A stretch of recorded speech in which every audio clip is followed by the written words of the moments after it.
ikkinchi akskentga joylashgan Zamzam oshxona ro'parasiga ko'chaga kelganmiz. 3,5 soatga qochoq qilib o'y qurib qo'yishibdi. Kiraverishingiz bilan shunday kattagina va keng bo'lgan navisimiz kutib oladi. 2 ta 3 tagacha xotirjam mashina qo'yish sharoitiga ega.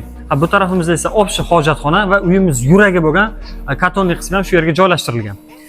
Bu tarafimizdagi uyga kelsak, bu tarafimizdagi mehmonxona kattagina 7 metrli zal, ichida samozellar bilan birga joylashtirilgan, lustra, tepli pol, batareyalarga ham joy tashlab ketilgan. Bu tarafimizda esa kattagina kuxnamiz, ham ovqatlanib o'tirish uchun ham keng sharoitda qilingan, tepli pol, batareyalarga ham bu yerda ham joy tashlab ketilgan. Bu tarafimizda esa kattalar yotoqxonasi shinam va chiroyli qilib qurilgan, samozellar bilan birga proyekt qilingan. Bu tarafimizda esa ikkitagina xonamiz, uy va dahliz sifatida foydalansa ham bo'ladi.